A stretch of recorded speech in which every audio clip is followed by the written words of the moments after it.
भगवान जगन्नाथ और उनकी ब्रह्म वस्तु, डॉक्टर अन्वय मुखोपाध्याय, IIT खड़गपुर। महोदधि के पावन तट पर श्री मंदिर में रत्न वेदी पर विराजमान है नीलाचल के स्वामी भगवान जगन्नाथ। उन्हें दारू ब्रह्म कहा जाता है क्योंकि उनका विग्रह नीम के वृक्ष की पवित्र काठ से निर्मित है। जगन्नाथ की मूर्ति इसलिए अद्वितीय है कि यह निरपेक्षता के हिंदू दृष्टिकोण की एक अमूर्त और फिर भी भावनात्मक रूप से आकर्षक अभिव्यक्ति है। उनकी बड़ी बड़ी आंखें भगवान विष्णु की उन चक्षुओं की याद दिलाती है जिनका हम प्रत्येक अनुष्ठान से पहले आह्वान करते हैं। वे आंखें जो जगदीश्वर विष्णु की भांति अखिल ब्रह्मांड में व्याप्त है। ओम तद विष्णु परमं पदम सदा पश्यन्ति सूरयः दिवीव चक्षुराततम, अर्थात सायन भाष्य के अनुसार आकाश में चारों ओर विचरण करने वाली आंखें जिस प्रकार दृष्टि रखती है, उसी प्रकार विद्वान भी सदा विष्णु के उस परम पद पर दृष्टि रखते हैं। ब्रह्म स्वरूप जगन्नाथ स्वामी रहस्यमय हैं, किंतु प्रेम के माध्यम से भक्तों के लिए सुलभ हो जाते हैं। हालांकि इस लेख में मैं जगन्नाथ देव की ब्रह्म वस्तु पर ध्यान केंद्रित करूंगा, जो ब्रह्म की अभिव्यक्ति लकड़ी दारू के रूप में जगन्नाथ के रहस्य के केंद्र में है। जगन्नाथ संस्कृति की सबसे चित्ताकर्षक पहलुओं में से एक नव कलेवर का समारोह है, जिसके अंतर्गत जगन्नाथ, बलभद्र और सुभद्रा के नए विग्रह बनाए जाते हैं और पुराने विग्रहों को उनके साथ बदल दिया जाता है। नव कलेवर के दौरान जगन्नाथ की ब्रह्म वस्तु को पुराने विग्रहों से निकालकर नए विग्रहों में प्रतिष्ठित किया जाता है। यहाँ यह स्पष्ट हो जाता है कि यह ब्रह्म वस्तु ही है, जो एक प्रकार से जगन्नाथ विग्रह की आध्यात्मिकता में देवत्व का स्थायी स्थान है और जिसे हम भगवान जगन्नाथ समझते हैं, उसका सार है। हमें यहाँ यह स्मरण रखना चाहिए कि भगवान जगन्नाथ की संस्कृति विविध आध्यात्मिक परंपराओं और ऊर्जाओं को समाहित करती है। इसमें शैव, वैष्णव और शाक्त तांत्रिक प्रथाएं और मान्यताएं सम्मिलित हैं। वस्तुतः हमारे शास्त्र में कहा जाता है कि बलभद्र देवी तारा का स्वरूप हैं, सुभद्रा देवी भुवनेश्वरी हैं और जगन्नाथ स्वयं भगवती दक्षिणा कालिका है। महानिर्वाण तंत्र में कहा गया है, उग्र तारा शूलपाणि सुभद्रा भुवनेश्वरी नीलाद्रौ तु साक्षात जगन्नाथो दक्षिणा कालिका। बलभद्र के रूप में शूलपाणि सदाशिव साक्षात देवी उग्र तारा है। बहन सुभद्रा स्वयं मायावी जाधिष्ठात्री देवी भुवनेश्वरी हैं और नीलाद्रि क्षेत्र में अवस्थित भगवान जगन्नाथ स्वयं परब्रह्म निर्गुण शून्य रूपा दक्षिणा काली ही हैं। यहाँ यह भी विशेष रूप से उल्लेखनीय है कि जगन्नाथ मंदिर परिसर में ही भगवती देवी विमला का मंदिर भी है, जो एक तांत्रिक देवी हैं और विद्या स्वरूप हैं। तंत्र चूड़ामणि के अनुसार यह तीर्थ सती पीठ है, जहाँ देवी की नाभि गिरी थी। केवल यहीं पर जगन्नाथ को ही देवी का भैरव कहा जाता है, जबकि अन्य सभी सती पीठों से शिव के विशेष रूपों को देवी के भैरव के रूप में पूजा जाता है। उत्कले नाभि देशस्तु विरजा क्षेत्र मुच्यते विमला सा महादेवी जगन्नाथस्तु भैरव। भगवान जगन्नाथ भी भगवान श्री रामकृष्ण की तरह ही सर्वदेव देवी स्वरूप हैं। तथा सभी आध्यात्मिक धाराओं के अंतिम संश्लेषण का प्रतीक हैं। वे एक ही साथ शिव, विष्णु और देवी हैं। ऐसा कहा जाता है कि वे सभी पंच देवताओं के अवतार हैं। इसीलिए भगवान जगन्नाथ केवल विष्णु ही नहीं हैं, बल्कि हिंदू धर्म के सभी देवताओं की अभिव्यक्ति हैं। भक्त की भक्ति व भावानुसार की उपासकानाम कार्यार्थम ब्रह्मणो रूप कल्पना है तथा जिसकी जैसी भावना होती है भगवान भी उसे उसी रूप से दिखाई देते हैं। जाकी रही भावना जैसी प्रभु मूरत देखी तिन तैसी। हम जिस रूप में ईश्वर का ध्यान करते हैं वे हमारी श्रद्धा उसी रूप में स्थापित करते हैं। वे स्वयं तो अनंत और निराकार हैं, न कोई गुण, न रूप, न गंध, न स्पर्श। इस प्रकार जगन्नाथ का अमूर्त रूप उन्हें किसी संप्रदाय के किसी विशिष्ट देवता की तुलना में निराकार ब्रह्म के अधिक समीप लाता है। ब्रह्म स्वरूप जगन्नाथ को श्री कृष्ण के रूप में पूजा जाता है। भले ही उनके आसपास के अनुष्ठान और मान्यताएं तांत्रिक संदर्भ और पद्धतियों का आश्रय ही क्यों न हो। वह शाबर तंत्र के देवता भी हैं, जिन्हें शबर लोग नारायण के प्रतीक के रूप में सुशोभित करते हैं। एक अन्य कथानुसार वे नील माधव हैं, जो नीले पत्थर से बनी नारायण की मूर्ति हैं और आदिवासियों द्वारा पूजे जाते हैं। उन्हें ही नीलगिरी या नीलाचल लाया गया और बलभद्र व सुभद्रा के साथ श्री जगन्नाथ के रूप में वहां स्थापित किया गया। जगन्नाथ अध्यात्म जगत की यह समग्र संस्कृति ब्रह्म वस्तु के विषय की ओर अधिक रहस्यमय और रोमांचक बनाती है। कोई भी निश्चित रूप से नहीं जानता कि यह क्या है। कुछ लोग कहते हैं कि यह भगवान श्री कृष्ण की नाभि है, जो उनके शरीर छोड़ने के बाद उनके शरीर के साथ नहीं जली थी। ऐसा कहा जाता है कि कृष्ण की नाभि समुद्र अरब सागर के पार तैरती हुई महोदधि बंगोपसागर के तट पर पहुंच गई। यह भी कहा जाता है कि ब्रह्म वस्तु वास्तव में देवी सती की नाभि है। जो लोग श्री रामकृष्ण के समन्वयवादी विचारधारा से भली भांति परिचित हैं, उनके लिए इस पर विचार करना आनंदप्रद होगा, क्योंकि ठाकुर जी जैसे समन्वयवादी विचारक कृष्ण और देवी को तात्विक रूप से अभिवाज्य रूप में देखेंगे। उसी दृष्टिकोण से सती की नाभि और कृष्ण की नाभि अनंत एक ही होगी, एक अभिवाज्य ब्रह्म जो ब्रह्मांड के केंद्र में स्थित है। भगवान श्री रामकृष्ण के अनुसार अवतार वास्तव में शक्ति की लीला का ही प्रकटीकरण है। इसलिए देवी सती का अवतार और कृष्ण का अवतार दोनों एक ही महाशक्ति की अभिव्यक्ति है। ललिता सहस्र नाम में जगदम्बा को विष्णु रूपिणी कहा गया है, तो वही ब्रह्मांड पुराण में देवी ने कहा कि कृष्ण के रूप में मेरा पुरुष रूप ग्वाल बालों को मोहित कर रहा है।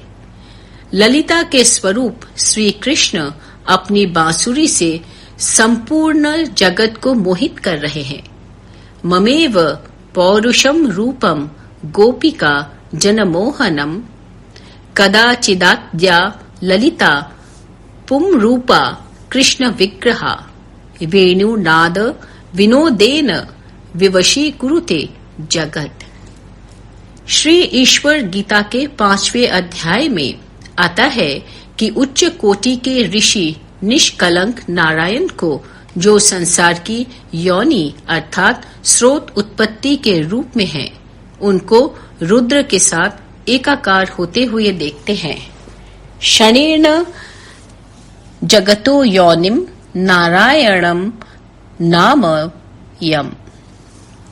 तथा शिव महापुरुष में भगवान विष्णु को प्रकृत और रुद्र को पुरुष कहा गया है। वहां आता है कि बीज उनके भीतर जमा है, जो नाभि कमल से पंचमुखी ब्रह्मा के रूप में जन्म लेता है, अर्थात सृष्टि रचना होती है। प्रकृतिस्त्वं पुमान् रुद्रस्वत्वी वीर्यं समाहितं त्वन्नाभिं पंकजाज्जातः पंचवक्त्रः पितामह।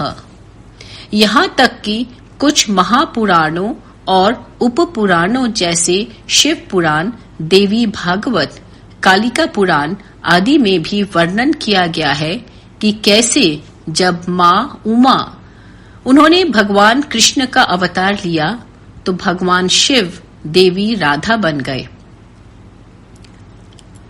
जब वे भगवान राम बनी वह माता सीता बनी इत्यादि। यहाँ तक कि महाभारत में भी अलग अलग अवसरों पर भगवान विष्णु और माँ दुर्गा दोनों की मधु और कैटभ के हंता के रूप में प्रशस्ति गाई गई है। अतएव जगन्नाथ सती या कृष्ण की नाभि या सम्यक अवतार देवी और कृष्ण की एकता का उदाहरण देते हैं। इस प्रकार दक्षिणा काली के रूप में वह अपने शरीर में आद्या शक्ति देवी सती के उत्कृष्ट सारभूत तत्वों को धारण करेंगे, जबकि गोपाल के रूप में पूजे जाने पर वह श्री कृष्ण की आत्मा के अवतार स्वरूप। ऐसा कहा जा सकता है कि ब्रह्म वस्तु केवल जगन्नाथ नामक देवता का ही प्राण नहीं है, बल्कि पूरी की पूरी जगन्नाथ संस्कृति का भी प्राण है। इसकी गोपनीयता और परम पवित्रता भी जगन्नाथ की आध्यात्मिक संस्कृति का मूल है। यह अदृश्य ब्रह्म वस्तु ही है जो जगन्नाथ की बड़ी बड़ी आंखों वाली छवि के भीतर हमारी पूजा का मुख्य केंद्र है। किसी को आश्चर्य हो सकता है कि जगन्नाथ के विशाल मंदिर में पूजा की अंतिम मुख्य वस्तु को इतना गुप्त रखा जाता है। क्या किसी को श्री गौरा महाप्रभु की भांति बड़ी आंखों वाले भगवान से प्यार नहीं होता? हाँ, तथ्य यह है कि ब्रह्म वस्तु ही भगवान के विशाल श्री मंदिर में उनकी विशाल छवि की दिव्य गतिशीलता को प्रेरित करता है। ऐसा कहा जा सकता है कि साधना के इस चक्र में अंतिम और अंतरतम बिंदु अदृश्य रहता है। यही एक तरह से हिंदू दर्शन का सार भी है। हम जो कुछ भी करते हैं या कहते हैं वह अंततः ब्रह्म पर ही लक्षित होता है, जो अदृश्य और गूढ़ है। हमारी सारी पूजा उस ब्रह्म की ओर अग्रसर होती है, जो सभी पूजाओं से परे है। यह हमारे भीतर ब्रह्म वस्तु ही है, साथ ही देवताओं की छवि में भी वही है। एक और अविभाज्य जिसकी हम पूजा करते हैं और ज्ञान या भक्ति के माध्यम से उस तक पहुंचना चाहते हैं। हमारे दैनिक जीवन में भी वे हमें देखा करते हैं, एक महान दृष्टा की भांति जिसका प्रतिनिधित्व जगन्नाथ के चाका नयन करते हैं। हमारे गहनतम ध्यान में हम दृश्यमान नहीं हैं, बल्कि दृष्टा के निकट हैं, अर्थात जगन्नाथ के हृदय के निकट हैं, जिसमें उनकी आंखों के पीछे ब्रह्म वस्तु निवास करती है। यह देखना मनोरंजक है कि कैसे लोग ब्रह्म वस्तु के रहस्य की ओर आकर्षित होते रहते हैं। यह सदैव आम हिंदुओं के लिए आकर्षण और जिज्ञासा का एक अनूठा केंद्र बना हुआ है। हर कोई जानना चाहता है कि वास्तव में ब्रह्म वस्तु क्या है, यह दिखाई कैसा देता है, इसे छूने पर कैसा लगता है, इसकी गंध कैसी है। ये प्रश्न वैसे तो वस्तुगत या भौतिक स्तर से उभरते हैं। आध्यात्मिक स्तर पर प्रश्न को इनके अलावा अन्य शब्दों में निर्माण करने की आवश्यकता है। माता सती की नाभि का सार क्या है?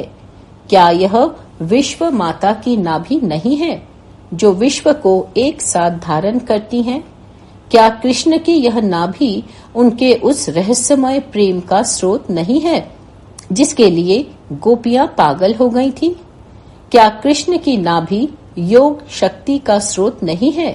क्या देवी सती की नाभि भी उनकी गूढ़ योग शक्ति का रहस्य नहीं है? जहाँ कृष्ण महायोगी थे वहीं सती महायोगिनी थी।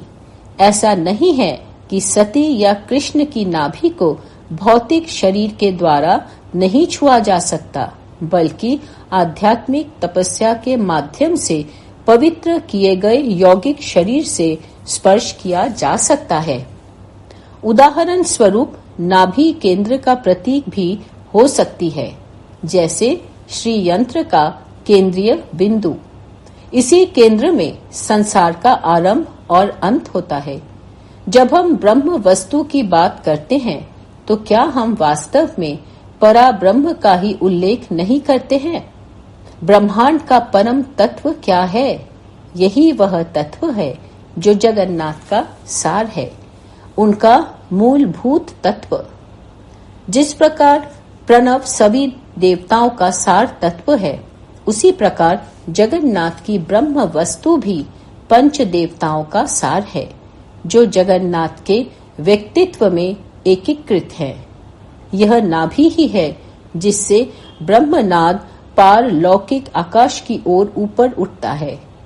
कोई कह सकता है कि जगन्नाथ की दारू मूर्ति में सन्निहित सती या कृष्ण की नाभि वास्तव में कुंडलिनी शक्ति के रूप में परावाक प्रणव का स्थान है, जो धीरे धीरे अपने सभी नामों व रूपों के साथ समूचे ब्रह्मांड के रूप में प्रकट होती है।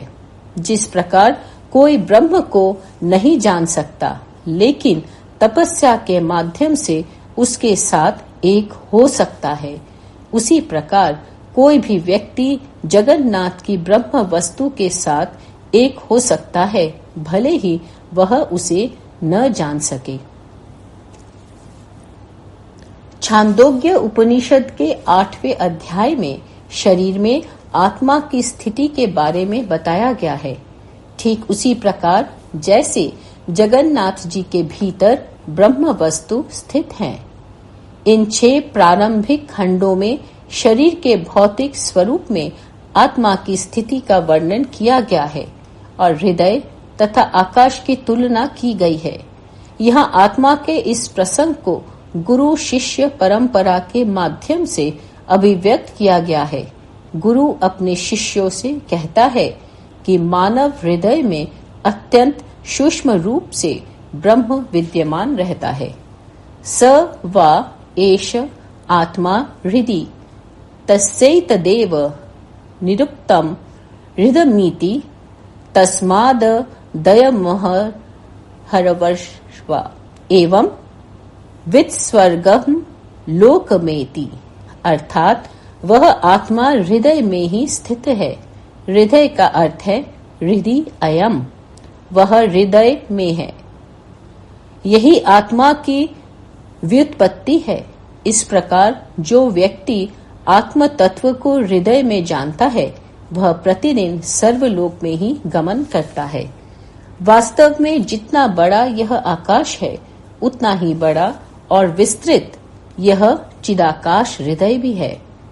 यह बिल्कुल जगन्नाथ जी की ब्रह्म वस्तु की भांति है।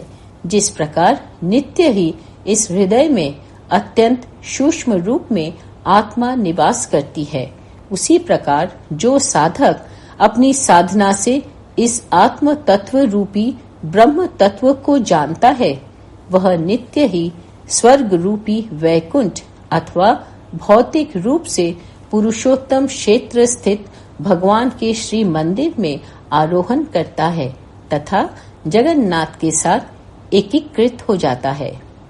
यह शरीर के नगर 11 ब्रह्मपुर में अंतराकाश स्वरूप ब्रह्म की तरह है, जहाँ यदि कोई एक बार पहुंच जाए तो वह हमें ब्रह्मांड के साथ एक कर देता है और हमें इससे परे जाने में सहायक होता है। जिस प्रकार प्रणव शब्द ब्रह्म और परब्रह्म दोनों हैं, उसी प्रकार जगन्नाथ की मूर्ति और ब्रह्म वस्तु प्रकटीकृत रूप से दारू ब्रह्म और परब्रह्म है तथा दोनों ही प्रणव के माध्यम से पूजनीय हैं। उपनिषदीय ऋषिगण आगे कहते हैं कि यह शरीर समय के साथ साथ जर्जर होता चला जाता है और एक दिन वृद्ध होकर मृत्यु का ग्रास बन जाता है। इसीलिए शरीर को नश्वर कहा गया है। परंतु इस शरीर में जो आत्मा विद्यमान है वह कभी नहीं मरती। वह न तो जर्जर होती है न वृद्ध होती है, जो न मरती है। स ब्रूयान्नास्य जरयेतज्जीर्यति न बधेनास्य हन्यत एतत् सत्यं ब्रह्म पुरमस्मिन् कामः समाहिता एष आत्मा पहतपाम्मा विजरो विमृत्युविशोको विजिघत्सो पिपास सत्यकामः सत्य संकल्पो यथा।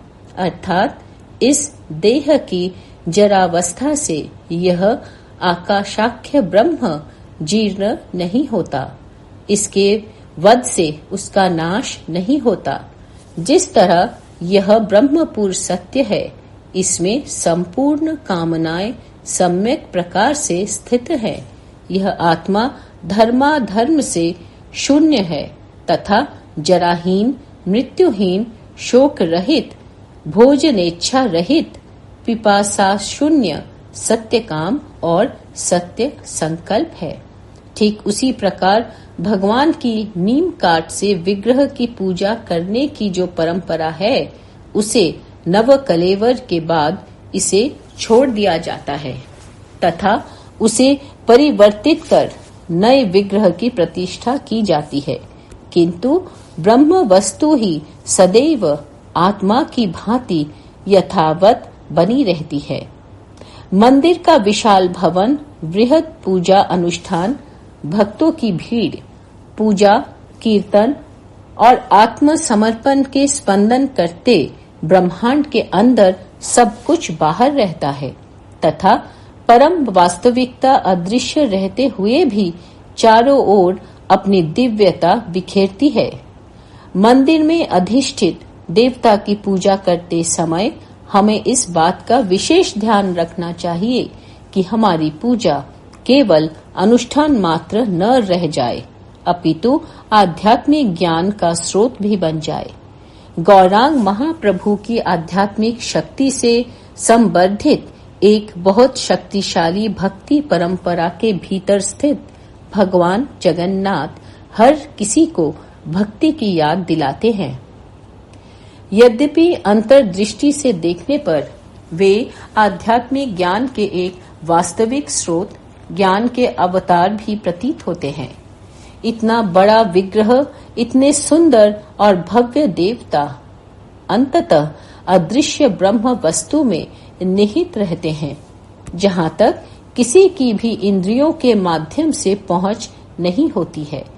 जबकि भगवान को विस्तृत भोग चढ़ाने की राजकीय प्रणाली, पूजा अनुष्ठानों की राजसी भव्यता और हार्दिक भक्ति की झलक बाहर से जगन्नाथ संस्कृति को सूचित करती है, जो अंदर से ब्रह्म तत्व की गहराइयों में निहित है।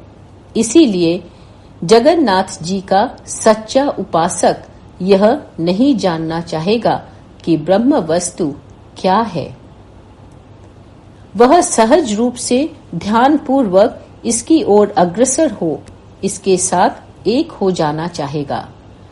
ब्रह्मा का आसन आदि कमल विष्णु की नाभि से निकला है। यह वह कमल है जो ब्रह्मांड के खिलने का प्रतिनिधित्व करता है। कृष्ण की नाभि या देवी तक पहुंचने के लिए व्यक्ति को ब्रह्मांडीय कमल से उसकी जड़ों तक विपरीत यात्रा करनी होगी। उसी प्रकार जगन्नाथ संस्कृति का अद्भुत कमल हमें अपनी जड़ों की ओर, ब्रह्म वस्तु की ओर, जो कि परम ज्ञान है, उसकी ओर आगे बढ़ने के लिए उत्साहित करता रहता है। यह कीर्तन के परे और पीछे की शांति में निहित रहता है। भक्तों की व्यस्त और त्वरित गतिविधियों से परे स्थिरता व शांति में निहित है। जिस प्रकार जगन्नाथ जी की आंखें हमें देखने के लिए हर जगह व्याप्त है, उनकी ब्रह्म वस्तु भी हम सभी के लिए हर जगह सुलभ है। यद्यपि यह केवल तब होता है जब स्पष्ट जगत ध्वस्त हो जाता है और पारलौकिक जगत हमारे समक्ष आ जाता है, तब यह हमारी आध्यात्मिक आंखों के लिए सुलभ हो जाता है। यदि आप जानते हैं कि वास्तव में ध्यान कैसे किया जाता है, तो आप चारों ओर सागर की आवाज सुनेंगे और भगवान की आंखों को ऊपर आकाश से आपको देखते हुए अनुभूति करेंगे। तत्पश्चात सांसारिक अस्तित्व की बढ़ती लहरों से परे जगन्नाथ जी के हृदय के भीतर आप धीरे धीरे देवी सती की अमर नाभि तक पहुंच जाएंगे, जो श्री कृष्ण के साथ एक है। ब्रह्म वस्तु आपको अपने साथ एक कर देगी और धीरे धीरे आप भगवान जगन्नाथ के साथ एकीकृत हो जाएंगे, उनके विश्व के साथ एक हो जाएंगे, सागर के साथ एक हो जाएंगे। यह और कुछ नहीं अपितु यह परम भक्ति अद्वैत वेदांत ही है।